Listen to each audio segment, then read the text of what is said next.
Bitcom TV. Passa no seu smartphone.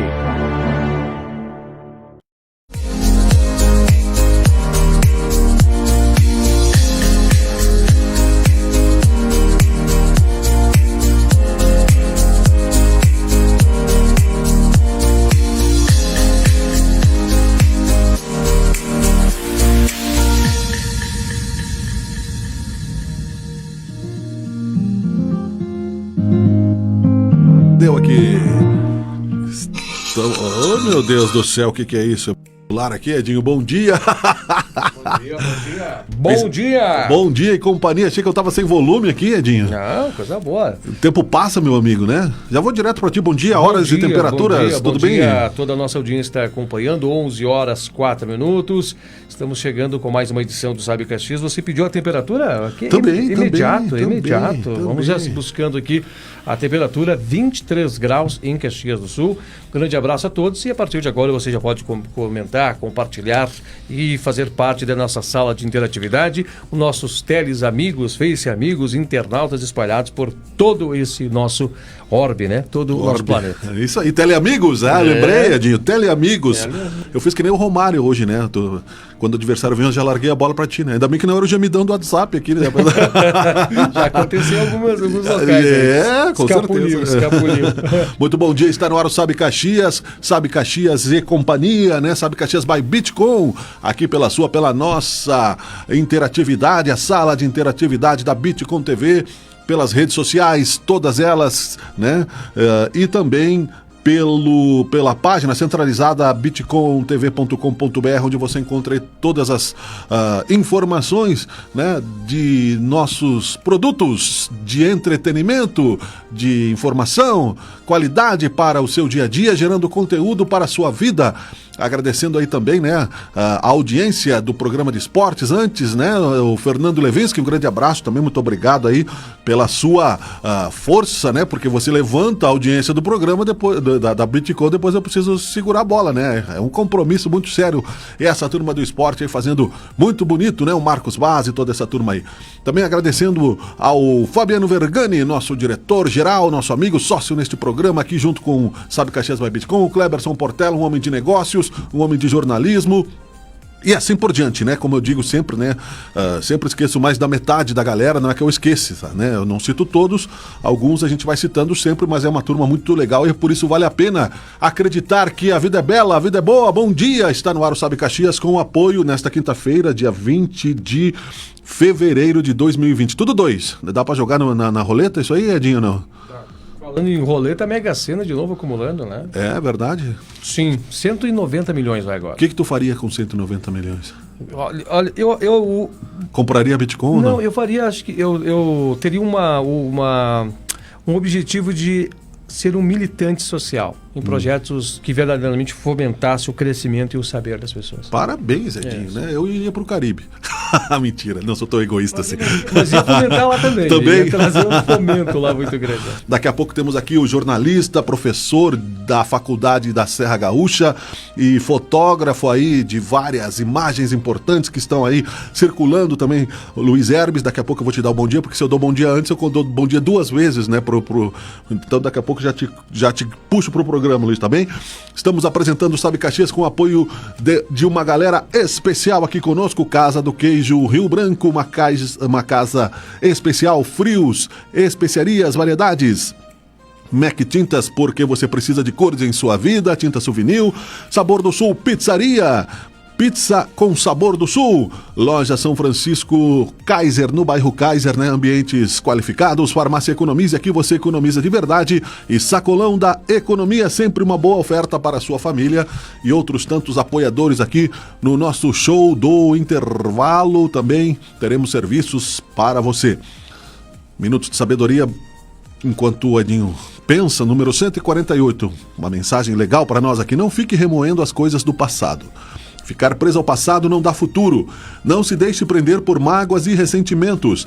Não se atormente com o que passou, mesmo que reconheça seu erro. Levante-se e siga em frente o mais rapidamente que puder. Faça as pazes com seus adversários, envie pensamentos de simpatia e amor, e todas as mágoas se afastarão e você viverá feliz e risonho. 30 segundos, Edinho. Já passou, já tivemos a oportunidade, acho que essa mensagem já caiu até essa semana, se não me falha a memória, foi na terça-feira, mas se ela está vindo é por um objetivo nobre, né? Mais uma vez ela vem falando a questão do perdão. Quando a gente fala o verdadeiro perdão e ele é estabelecido dentro de nossos corações, é algo resolvido dentro de nós. A questão é resolvida interna, dentro. Então o alívio se dá dentro, no nosso interior. É como se nós tirássemos um saco de nossas costas de 50 quilos e colocássemos de lado. E essa questão, né, essas questões, elas têm de ser resolvidas internas. Inclusive os conflitos são assim, né? Quando você julga ter uma agrura, julga ter, né, um desentendimento com alguma pessoa, algum próximo, pode ver que é uma questão mal resolvida dentro de você. Muitas vezes uma não aceitação, um princípio que você julga que está sendo ferido, interferido. Mas quando você quer esquecer tudo isso, dizer assim, eu quero retirar esses princípios, quero colocar novos valores, o perdão se estabelece e a melhor é dentro, né, de dentro para fora. Então, o crescimento é interiorizado, é dentro de você que você resolverá essas questões. Muito bem, Edinho Soares, homem é filósofo. Que legal, querido. Muito obrigado. Luiz Herbes, tudo bem? Bom dia, obrigado pelo convite de participar desse programa aqui, é uma honra, Miguel. Uma honra tê-lo aqui também, né? Eu sei que aí já é um ícone do nosso jornalismo caxiense, fotografia, né? Professor. E aí, como é que tá a vida, meu irmão? Olha, preparando para retomar mais um semestre ali na FSG, né? E as aulas começam daqui a 2 semanas, no dia 2, né? Numa segunda-feira. E a gente retoma a sala de aula, que é sempre uma experiência muito legal e prazerosa para mim, né? Eu tive a oportunidade, agradeço sempre por ter tido todas essas oportunidades que eu tive, né? De trabalhar em veículo impresso, trabalhar em jornal por décadas, né? Depois de ter a possibilidade também de trabalhar com fotografia, né? Que por décadas ela foi um hobby para mim. E depois se tornou também uma atividade profissional, né? Então, é uma alegria poder compartilhar essas informações com os alunos, de trocar experiências e inclusive aprender com eles, né? Que o processo de aprendizagem hoje, ele não se dá apenas numa via, ele é uma troca, né? Porque você também aprende com as novas gerações que estão chegando. Sim, sim. Tu trabalhaste no Pioneiro bastante tempo, né? Sim, o Pioneiro foi minha terceira experiência em jornal impresso, né? Eu comecei no jornal A Razão de Santa Maria em 1988, trabalhei 2 anos e meio lá, depois eu tive uma passagem pelo NH de Novo Hamburgo. Foi quando eu tive em 93 um convite para trabalhar na editoria de esportes do jornal Pioneiro, né? Eu fiquei 12 anos e meio no Pioneiro, né? Trabalhando principalmente na área esportiva. Sim, sim. Eu passei por outras áreas também, em geral, fiz região, viajei pelos municípios aqui no entorno, mas o maior período foi trabalhando com esporte. Tive a honra, a felicidade de cobrir o título do Juventude na Série B, 94. Maracanã? Em 94 foi contra o Goiás. Foi a Copa do Brasil no Maracanã, né? Isso foi em 99, né? Teve o título do Gauchão em 98, contra o Inter. Sim. 99 que o Juventude foi campeão, né, da Copa do Brasil, lá no Maracanã, depois Caxias em 2000, né? Então a gente tive a honra de viver de acompanhar grandes momentos do esporte caxiense. Inclusive eu referenciei aqui pra galera que até porque nós vamos mostrar as tuas, hoje tu atua também além de professor como fotógrafo, né? Nós vamos mostrar as tuas fotografias não somente do esporte, porque a galera vai te puxar pro esporte, eu tenho certeza aqui, o Levinsky e a galera, mas para também falarmos sobre isso, porque afinal de contas é variedades, a nossa ideia aqui, e também, Luiz, sobre essa questão toda das transformações do jornalismo, né? Por isso que é importante referenciar aí toda essa experiência que tu trazes contigo e que, como disseste, a gente leva conhecimento, traz conhecimento a gente não, no caso você que é professor, mas com os mais jovens também, com outros, né? Isso aí de uma maneira geral.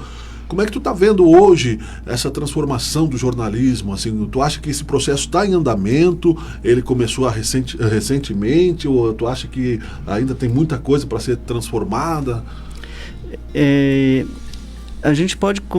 essas mudanças, elas começam ali no começo da década no final dos anos 90, que você começa a ter, de uma forma muito tímida, você começa a ver os veículos tradicionais, né, investindo também na mídia digital. Só que isso se intensifica de um modo muito, muito forte nos últimos anos, né? Então a gente tem uma transformação dos meios, nesses meios de comunicação, né? E isso cria um problema em algumas mídias, né, em relação a porque elas têm que lidar com uma coisa completamente nova que funciona ao mesmo tempo como uma possibilidade, no sentido de garantir uma audiência maior, mas ela também coloca em risco o teu negócio mais tradicional. E aí a gente está falando mais especificamente dos jornais, né? Sim. O que aconteceu com os jornais? Todos eles migraram também para a internet. Inclui revistas semanais também? Exato. Veja, isto ou somente jornais? Não, todo impresso? Todo impresso ele está passando por isso. E, tanto que a Veja, que já foi a maior revista do país, ela integrou um grupo, a Abril, que era um dos maiores grupos de comunicação do país, né? E hoje ela está numa situação que está com apenas algumas revistas algumas marcas daquele grupo, editora, né? Daquela editora, que uma vez ela tinha uma segmentação muito grande na área de revistas, né? Sim. Então,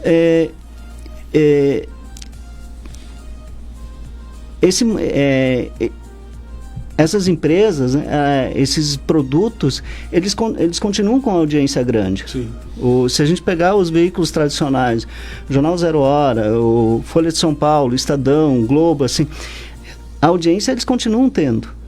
Eles têm isso na mídia. A questão é precificar a publicidade. Isso. A questão é que a gente perdeu, esses veículos, eles perderam uma parte muito grande da receita deles do meio impresso. E se a gente lembrar um pouquinho, voltar ao tempo, a gente vai lembrar de alguns jornais aqui do Rio Grande do Sul que tinham edições de classificados gigantescas. Sim. E isso era uma receita considerável, certa, em várias edições da semana. Isso acabou. Hoje isso não tem... pagava praticamente a redação toda, né? Sim, tu tinha, por exemplo, se a gente... Vamos falar da Zero Hora, que ela tinha uma edição de domingo, que ela era 2/3 ou até mais, era de classificados. Verdade. Quer dizer, e hoje você não tem mais esse produto. Sim. Ou se tem 1 ou 2 páginas. Pouco, mas... né? Porque é muito gratuidade, né? Exato. Então, a internet entrou e tirou toda essa receita dos veículos tradicionais. E isso criou problemas para os veículos tradicionais, que eles têm menos dinheiro para investir, o que a gente vê, as redações elas estão diminuindo, e você tem essa audiência na internet, só que o que está difícil é transformar esse produto que está hoje na internet, que as pessoas têm acesso de forma gratuita, conseguir precificar ele, conseguir transformar ele em renda, em um negócio para ti. Então, as pessoas, elas têm muito acesso à informação hoje em dia, mas o que a gente vê é que as pessoas não têm muita vontade de pesquisar, disposição de pagar por essa informação. Se transformando, exatamente. Mesmo com valores relativamente baixos, né, de assinaturas digitais, o número de assinantes que esses veículos tradicionais têm, ele é ainda pequeno diante do número de clientes potenciais que existem, né? É verdade. Quando meu pai trabalhava e eu era criança, ainda tinha a Folha da Manhã e a Folha da Tarde. Tu lembra disso, não? Sim. Né? 2 jornais da mesma empresa, diários, um de manhã e um de tarde. Eu tinha consumo para isso, né? Eu peguei o finalzinho daquele período lá, né? Sim. E infelizmente, assim, eu acho que era da Caldas Júnior, não? Isso, era da Caldas Júnior, né? Eles tinham o Correio do Povo, o Correio do Povo foi, por um longo período, foi o principal veículo, o principal jornal do Rio Grande do Sul, ele era uma referência em termos jornalísticos, e a partir da década de 80, final dos anos 70, 80, ele começa a entrar numa crise, e aí inclusive, ele fecha as portas num determinado período, e depois ele retoma com uma outra administração, uma outra gestão já, mas num formato bem diferente, num formato tabloide, pequeno, com... Notícias curtas, né? Bem enxugado, assim... Mas foi um pouco pioneiro, né? Esse tipo de edição, né? Agora, pontuando, era tabloide e tudo, mas eram todos textinhos curtinhos, né? Que depois o Jornal O Sul também fez, né? Sim, eles criaram um modelo, né, de ideia de uma informação rápida, que o leitor não perdesse muito... Para quem era um jornal assim direcionado assim, eu quero a informação rápida, direta e bem enxuta. Eu vendi a assinatura do Correio do Povo aqui em Caxias. Eu lia todo dia de graça. Sim, eu assinei o Correio do Povo por um Será período. que não fui eu que te vendi? Será? Não. Acho que não. Lembraria. Mas, por exemplo, hoje em dia é assim também, né? Notícia curta, rápida, porque a gente não tem tempo, né? Então você liga a manchete, não sei se eu estou correto nisso, mas foi um dos primeiros. Eu lembro, sabe, porque o meu padrinho, vendi para ele uma assinatura, foi a primeira que eu vendi, né? É óbvio, eu vou vender para a família. E ele disse, não, eu gosto desse jornal por causa disso, porque ele tinha muita coisa para fazer. Então, ele lia o jornal e estava informado. Né? Mas isso não há 20, 30 anos atrás. Né? Mas isso não é tão novo assim, né? A ideia de que o leitor leia o jornal, ela não é tão verdadeira, ela não é muito verdadeira. Porque se a gente pegar o hábito da maioria das pessoas, a gente pode se basear em nós mesmos, né? Como é que a gente lê o jornal? Mesmo quando a gente pega um impresso, primeira coisa que a gente faz, a gente dá uma olhada no título, lê a linha de apoio, olha a foto, vê se tem alguma informação e normalmente passa para a página seguinte, porque ninguém lê o jornal da primeira à última página. A gente tem assuntos que interessam a gente e que vão chamar a nossa atenção. Esse é um tema que eu gosto, ele me interessa. Então, eu vou ler. Mas a primeira leitura que a gente faz de um jornal é pelos títulos, né? A gente vai procurar informações que nos interessam e a gente vai ler essas informações. A gente faz a mesma coisa quando está na internet. Quando a gente entra num portal de notícias, a primeira coisa, a gente vai escanear todas aquelas informações e porque a gente não tem tempo para ler tudo isso. Exato. E não faz muito sentido também, né? A gente tem interesses. E são esses interesses que movem a gente. Então, eu vou ler coisas sobre as quais eu tenho um determinado interesse. Assim, tipo, eu não posso ler sobre tudo. Eu não vou ser entendido em tudo. E o leitor, ele pensa, ele age dessa forma. Assim. O meu maior temor nesse novo formato, vamos dizer assim, é nós lermos apenas uma frase, não nos apropriarmos de conteúdo e aquela frase nós começarmos em nossa própria mente a criar, muitas vezes, ou ser sugestionado por ela, né, pelo que aquela manchete quer nos apresentar, quer nos trazer, e nós não lemos o conteúdo para ver de verdade nos apropriar do que está da informação, e aí a gente sai propagando aquilo, sai compartilhando, e quando a gente para ler, não, eu não queria ter, não sabia que era isso, né? Eu estava pensando justamente nisso, Edinho, tu falaste da manchete, né? Então aquele momento da manchete, ele se dispersou, eu acho, que com os conteúdos digitais, né? Porque você ficava, como só tinha o impresso, né? Então você esperava, né? O presidente da República faz pronunciamento. No rádio tudo bem, era rápido, mas né?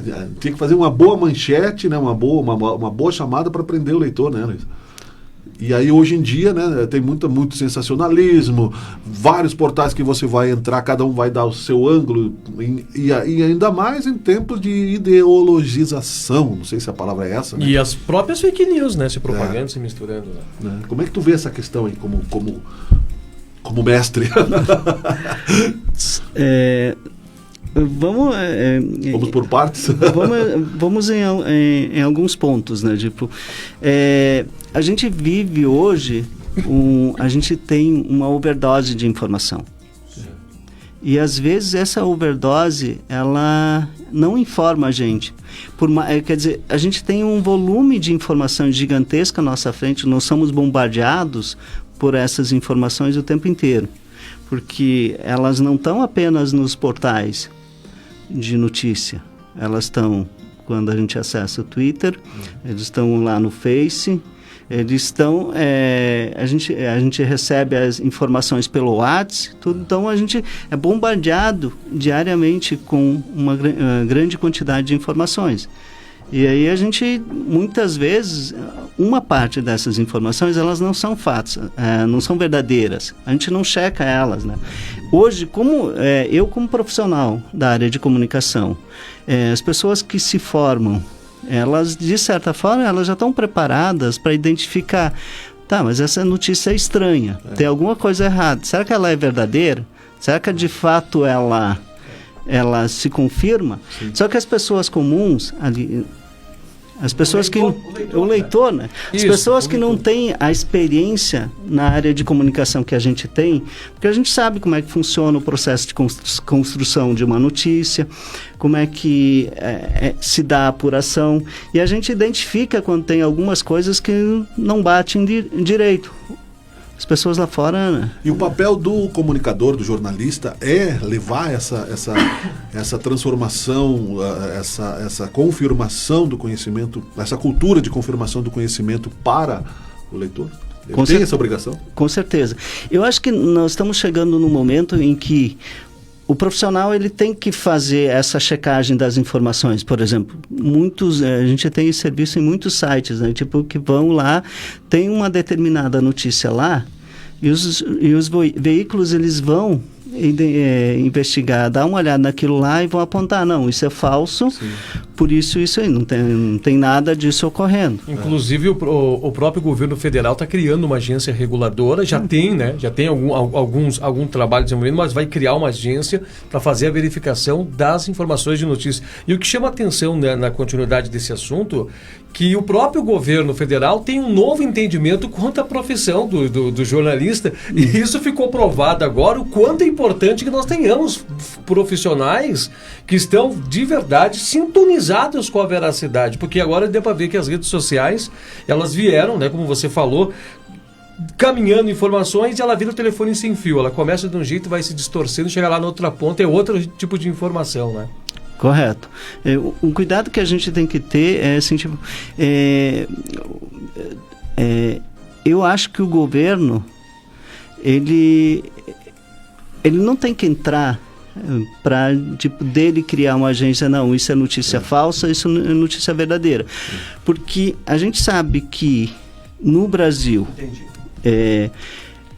os governos eles trabalham muito com uma questão chamada de interpretar a informação a favor dele. Com certeza. E também a questão que fere o princípio da liberdade de imprensa. Isso, né? Inclusive, por exemplo, você apresenta uma determinada notícia sobre um determinado ângulo. Quer dizer, então, você deixa de ser parcial. Você deixa de ser imparcial. Da natureza política, né? Eles vão puxar a brasa para o assado, né? Se a gente pensar assim, tipo, não, nós vamos ter uma agência para identificar notícias falsas. Quem vai participar? Quem é que vai? Os núcleos, quem é que são, as instituições. Quem são as instituições? Quem são os responsáveis por isso? Quem é que vai indicar as pessoas? Exato. A gente está vendo como é que são as indicações hoje do governo federal. Exato. Sim. Então, eu acho que você tem que criar a gente precisa da mídia para fazer esse trabalho. E ela tem feito esse trabalho. Então, eu acho que quem pode fazer esse trabalho é a mídia independente. Sim. Porque ela não vai ter esse interesse direto num determinado tema do que, por exemplo, o governo federal pode ter, porque ele é parte interessada nessa história. E a gente está falando de um determinado governo agora, mas essa questão ela não se refere apenas a um determinado, se refere a todos. Porque todo governante, ele tem uma agenda. Ele tem seus interesses, ele tem sua plataforma. Ele vai tentar impor uma verdade. Não permitir a liberdade desse núcleo, né? Exato. Eu gostaria de trazer mais um detalhe para vocês. Antes eu quero comunicar a você, Miguel Brambila, que eu já estou com as imagens aqui prontas, tá? Eu estava agora há pouco já organizando elas para nós mostrarmos de forma aleatória, conforme vocês vão conversando a hora que você autorizar. Okay. Mas eu queria trazer para vocês um fato que aconteceu, chamou muito a atenção, até porque eu sou uma pessoa que gosto muito de automobilismo e eu acompanho muito a NASCAR. né? Sim. Esse final de semana aconteceu um acidente, né, com o Ryan Newman, se acidentou, um acidente gravíssimo, né? E o que aconteceu? A emissora responsável pela transmissão tinha, né, o dever, né, dentro do seu horário, de encerrar a transmissão, porque tinha que dar continuidade à sua grade de programação. Então careceu de apuração de informações quanto ao estado de saúde deles. Então acontece que todo mundo foi para as redes sociais. E um grande site de núcleo de concentrador de notícia nacional trouxe a informação da morte do Ryan Newman. Então, assim, Ryan Newman vem a óbito depois de grave acidente aos seus 42 anos de idade.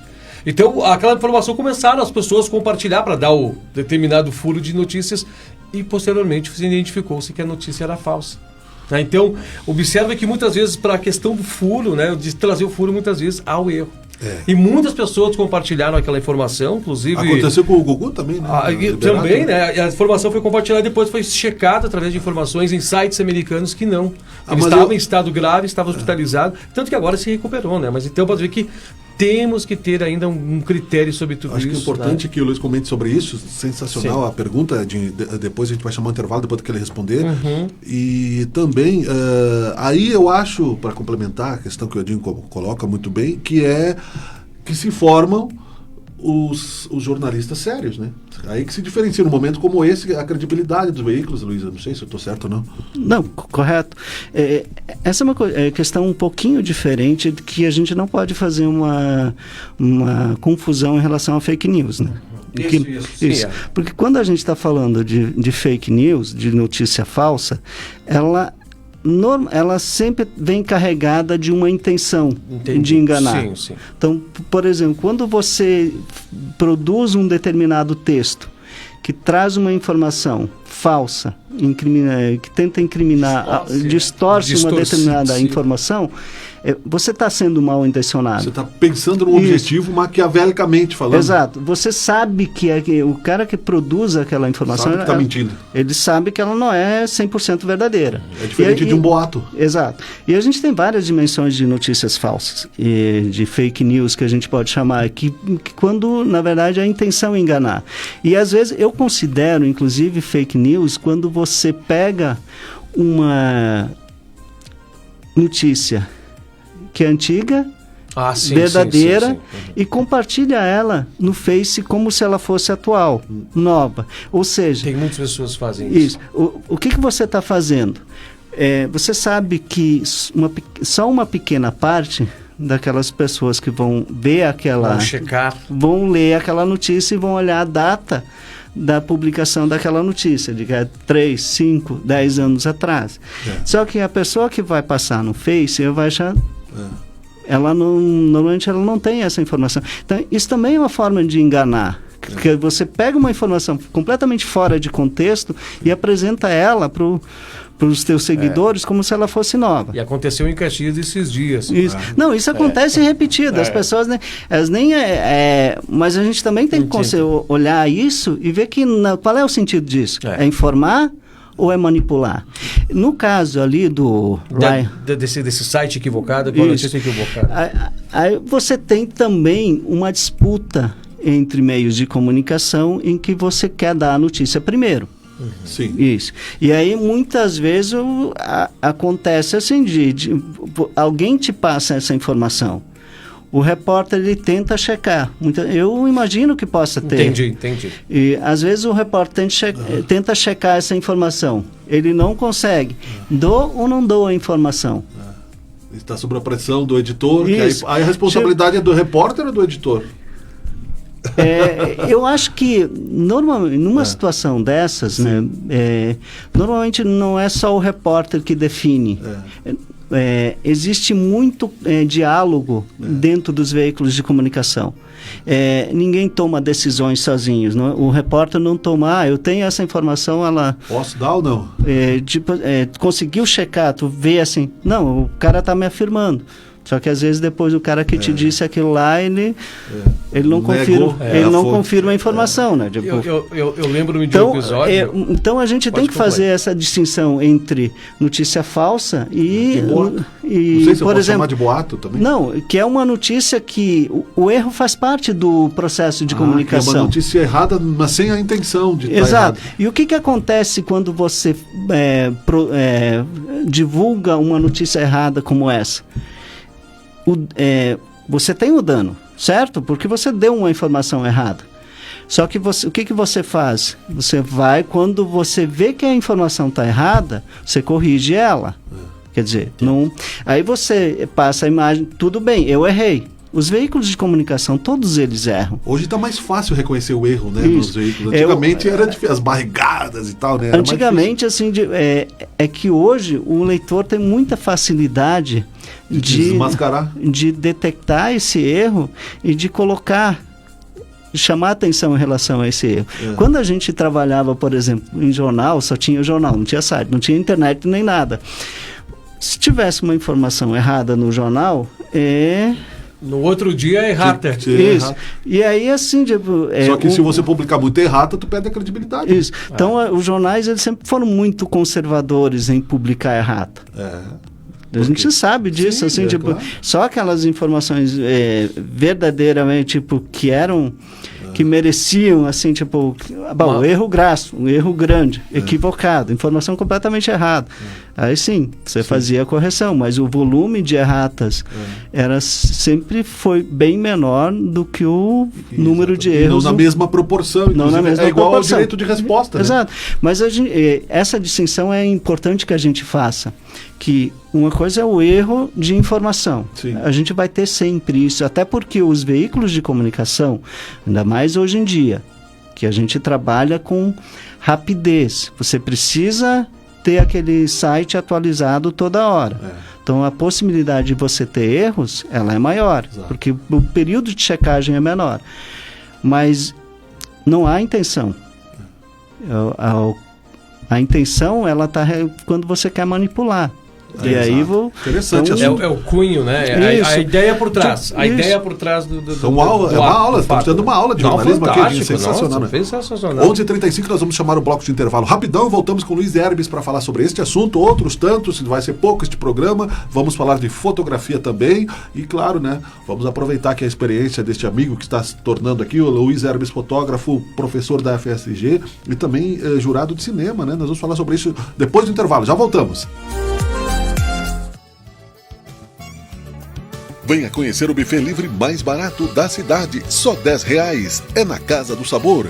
De segunda a sexta-feira com suco e sobremesa. Aos sábados, feijoada completa e buffet por apenas R$12,90. Fácil estacionamento. Casa do Sabor, o buffet livre mais barato da cidade, só R$10.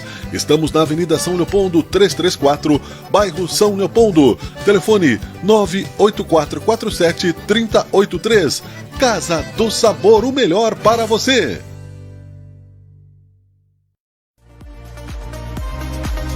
Na hora de encontrar um chaveiro, você precisa de confiança e experiência. Procure o Chaveiro Kaiser. Soluções em chaves e fechaduras. Chaveiro Kaiser. Estamos na Avenida Bom Pastor, 1380, no bairro Kaiser, em frente ao Andreassa. Chaveiro Kaiser, telefone 3214-6553. Chame o Chaveiro Kaiser e fique mais seguro. O que você precisa de um mecânico é uma boa parceria, confiança e qualidade no serviço. A Mecânica Tecnicar oferece seus serviços para a sua tranquilidade. Venha conversar com o Claudinho e faça um bom negócio na hora de revisar ou consertar o seu carro. Mecânica multimarcas de qualidade, limpeza de bicos, diagnóstico computadorizado, injeção eletrônica. Mecânica Tecnicar. Estamos na Rua Anita Garibaldi 139, bairro Esplanada. Fone 3221-5803. Precisou de mecânica? Mecânica é Tecnicar. Sua obra ou reforma precisam andar rápido para que você sinta logo o conforto dos seus investimentos? Para isso, escolha o lugar certo para comprar. Venha para a Andi Ferragens e faça um orçamento conosco. Na Andi Ferragens, você encontra tudo o que precisa para suas obras. Materiais de construção, elétricos, hidráulicos, ferragens em geral, tinta, areia e brita. Parcelamos sua compra em até 12 vezes. Aberto aos sábados o dia todo, domingos e feriados pela manhã. Andi Ferragens. Estamos na Avenida São Leopoldo 405, bairro São Leopoldo. Fone 3213 1125. Andi Ferragens. Agregue valor à sua felicidade. O verão está no ar, é tempo de andar de moto, é tempo de se divertir por aí. Maremoto Center, faça a revisão na sua moto e ande com segurança. Maremoto Center, muito mais para a sua moto.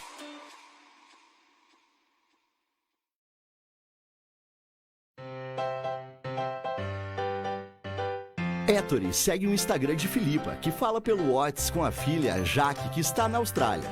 De lá, bate um Skype diário com o pai, Elton, que reage ao status da netinha Júlia no Facebook, que quer ser digital influencer, que é amiga de Denis no Twitch, que joga online com Gael. Bitcom, muitos perfis de público, um só propósito há 25 anos, conectar pessoas.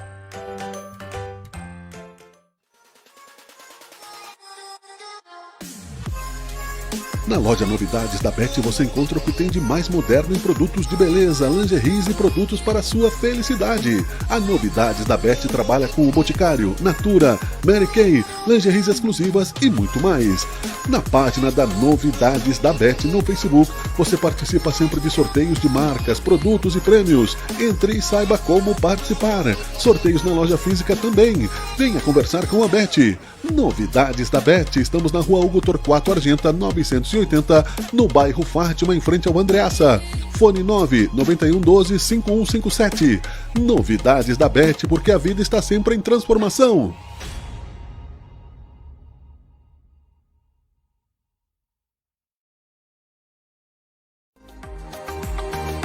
A Casa do Queijo Rio Branco é especializada em sabor. Na Casa do Queijo Rio Branco você encontra variedades de queijos, frios e especiarias diversas. Todos os dias, promoção de pão francês por apenas R$ 4,99 ao quilo. Todas as quartas, super promoção de queijo mussarela. Venha conhecer nosso novo ambiente com estacionamento próprio. Estamos na Avenida Rio Branco, 1173, bairro Rio Branco. Fone 3226-4010. Curta nossa página no Face.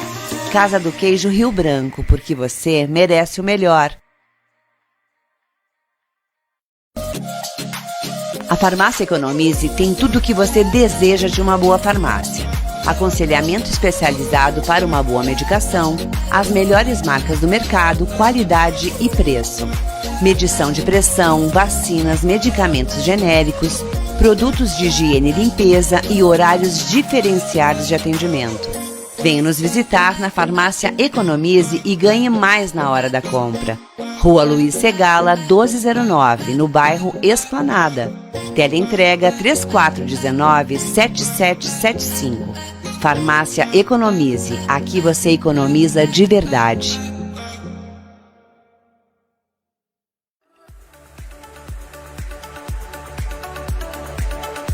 A AgroSerra é uma pet shop especializada para o seu pet. Todos os produtos que você precisa para deixar o seu pet feliz, você encontra na AgroSerra, localizada em ponto privilegiado no bairro Fátima. Serviços veterinários, rações de todas as marcas, acessórios pets, sementes. Venha visitar a AgroSerra Pet Shop. Estamos na Rua Hugo Torquato Argenta, 1024, em frente ao Andreassa, no bairro Fátima. AgroSerra Pet Shop Veterinária. Acesse a nossa página no Face.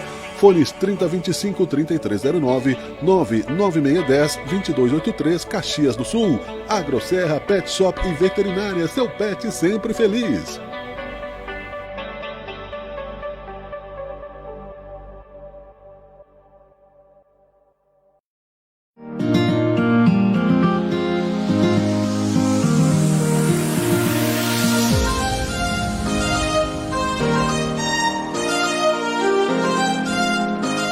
Voltamos a apresentar o Sabe Caxias by Bitcom nesta manhã de quinta-feira, tudo 2 e 0, né?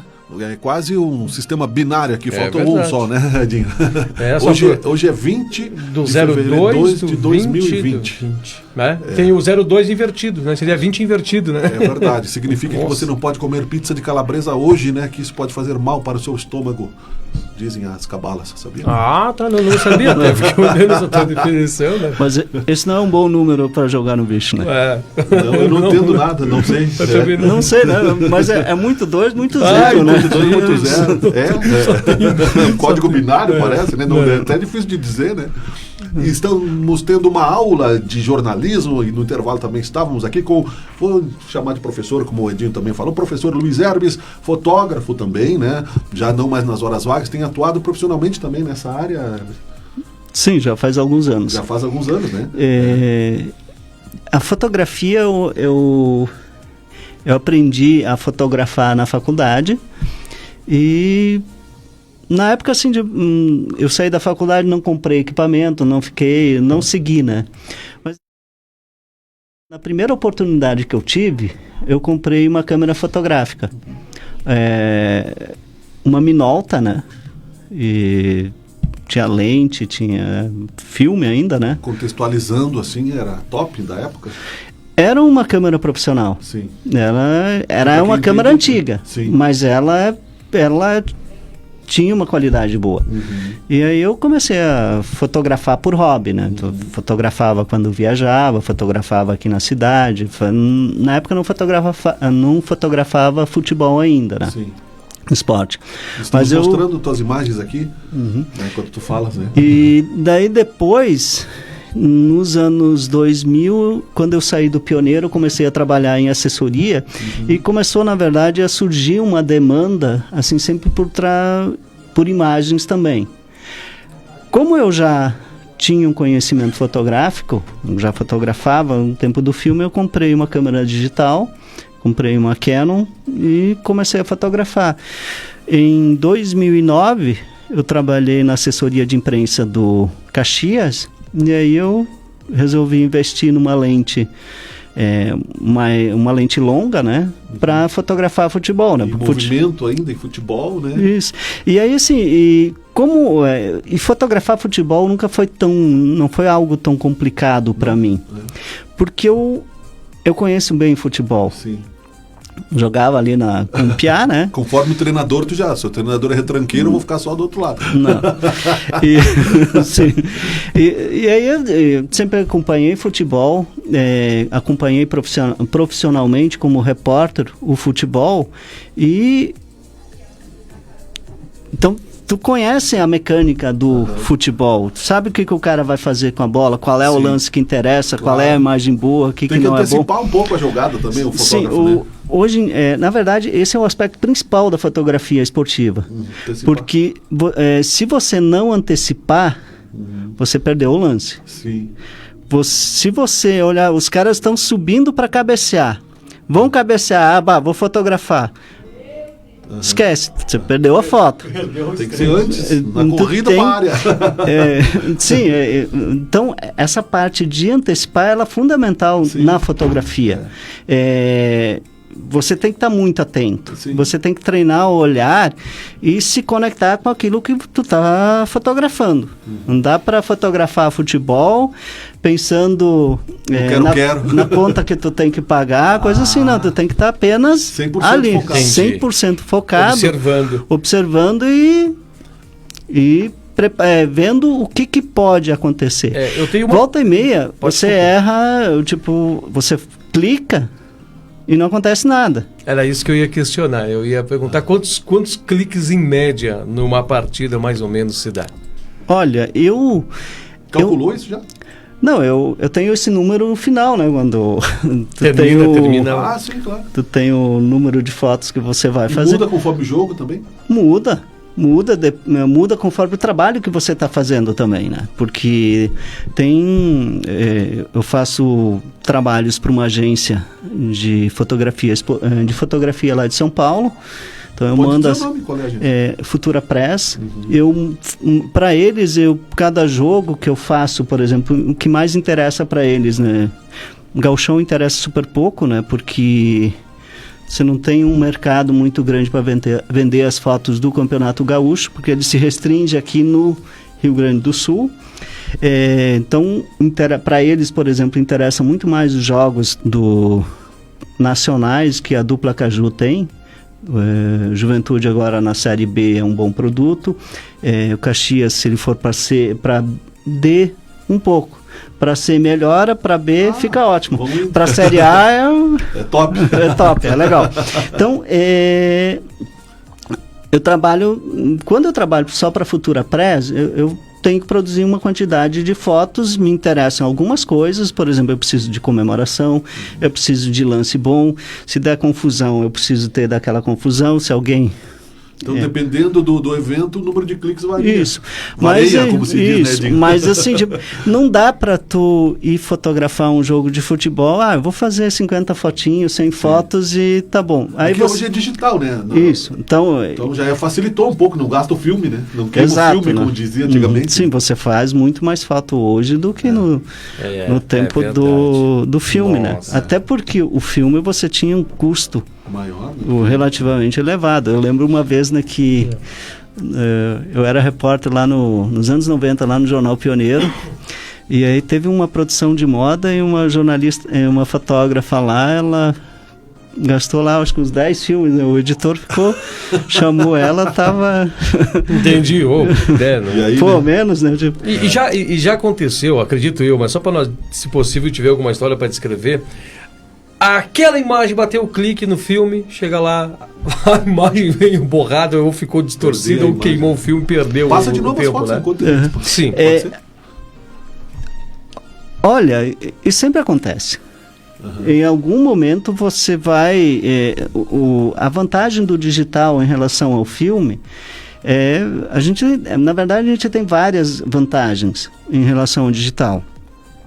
Rapidez de enviar essas informações, porque no tempo do filme, a cobertura fotográfica de um jogo de futebol era bastante complexa. No Pioneiro funcionava da seguinte forma: o fotógrafo ficava lá, fotografava uns 15 minutos, vinha um carro do jornal e levava aqueles filmes que ele tinha que fazer e que ele fazia manchete do outro dia. Isso, daí ele já tinha as fotos, algum volume de fotos dos 15 minutos iniciais, 15, 20 minutos iniciais. Esse filme voltava, era levado de volta para o jornal, era revelado lá e eles escolhiam lá. O fotógrafo, ele ficava o jogo inteiro, continuava fotografando, mas não no ritmo dos primeiros 15 minutos. Exato, mas ele... número de cliques, né? Isso, mas ele ficava de olho, comemoração, gol, lance de área, confusão, tapa no juiz, essas coisas assim, tipo, então, expulsão, essas coisas, o fotógrafo ficava atento, né? Claro. Hoje, com o digital, você vai fotografando. Agora, e muito bem colocadas as tuas fotos. Eu coloco também no site, no Sabe Caxias, né? Lindas fotos, né? Parabéns. Obrigado. Obrigado. E uma das coisas assim, tipo, se tu quer fazer um jogo bom, conseguir boas fotos, vai lá e fotografa.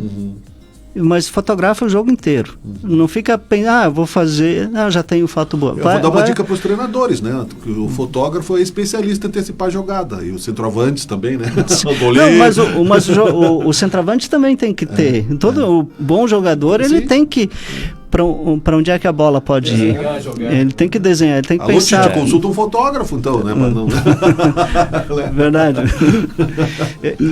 Essa é uma parte fundamental, né? Outra, claro, hoje em dia, os equipamentos, eles trazem uma vantagem para o fotógrafo em relação ao fato de você conseguir fazer o disparo contínuo, ou seja, em vez de você não faz, por exemplo, num determinado lance, em vez de tu não faz uma foto, tu faz uma sequência de fotos. Isso. E aí, porque tu é muito rápido.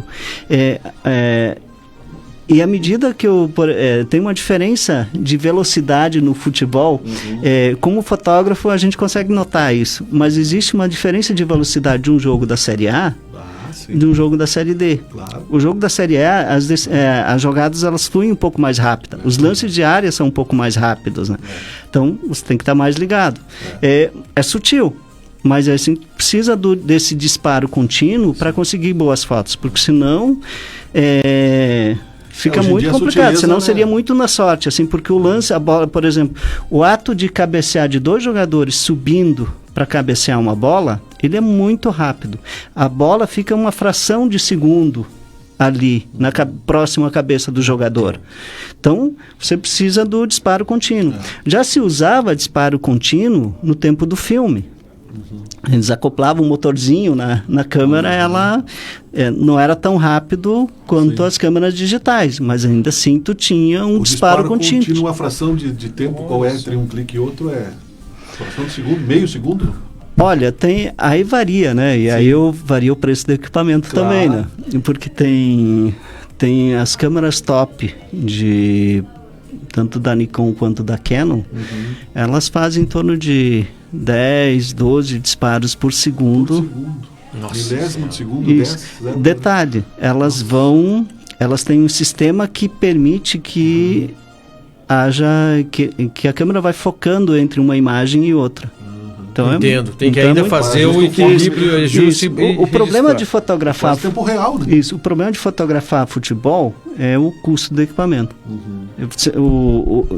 Exige-se de um equipamento mais aperfeiçoado, né? Exatamente, né?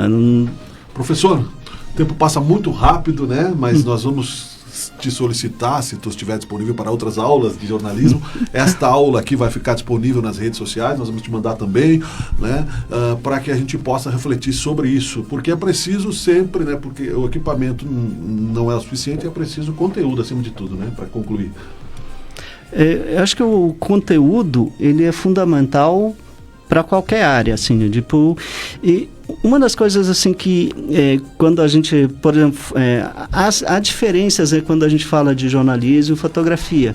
Em relação à fotografia, a gente precisa de muito conhecimento técnico, mas a gente também precisa usar a nossa sensibilidade. A gente precisa de razão e coração. O manejo, né? Isso. E acho que conceito que uma imagem fala mais que 1000 palavras é fato? Sim, mas nem todas as imagens. Uma boa imagem. Exato. Sim, mas isso é verdade. As imagens, elas falam muito, porque elas representam. Só que a imagem também ela precisa vir acompanhada de informação. A imagem... Complementar, né? Complementada, porque senão ela... toda a imagem, ela tem ela envolve várias interpretações, né? Depende do olho do espectador, né? Exato. Isso. Mas a gente também tem que conectar a imagem ao momento que ela foi feita. Sim. Porque ela é um registro, ela é um instantâneo, ela é um fragmento de um determinado acontecimento. Fato, né? E ele precisa ser contextualizado. Sim, ali não há toda, exata, contextualizada é a palavra perfeita. Muito obrigado, Luiz Herbes, professor, amigo nosso aqui, já está, nem falamos do Cine Serra, né, como jurado do cinema, né, também, o Cláudio Troia também conhece você e tal, deu aí uma lembrança, enfim, Cine Serra vai ficar para um outro assunto, mas também tu fez parte de como jurado também, né?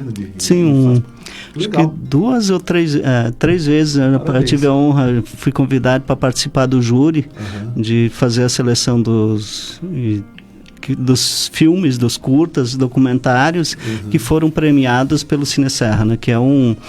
Acho que é uma premiação super legal, que ela reconhece e coloca em evidência os bons trabalhos nessa área audiovisual que são produzidos aqui não só na Serra Gaúcha, mas no Rio Grande do Sul. E se ampliar agora, né? Exato. Muito bem, muito obrigado. Eu que agradeço, obrigado pelo convite. Foi uma honra conversar um pouquinho sobre jornalismo, sobre fotografia. São 2 temas, né, que eles são amplos e complexos, né? Polêmicos. Isso. E é fundamental que a gente fuja das generalizações, né? E se aprofunde. E são questões que a gente tem que falar sobre para o público também entender mais do nosso trabalho. À medida que ele entende mais, ele também pode olhar para a gente de uma forma crítica, ver os nossos erros e acertos e olhar para nós Perfeito. Edinho, muito obrigado, querido. Abraço, queridão. Tudo bom. Até Vamos amanhã. à banda Slings on Drops do meu amigo Marcos, Giovanni, Deck e também aí o Marcelo. Voltamos amanhã com mais um assunto de seu interesse. Sabe Caxias, fique conosco. Até amanhã.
Bitcom TV. Passa no seu smartphone.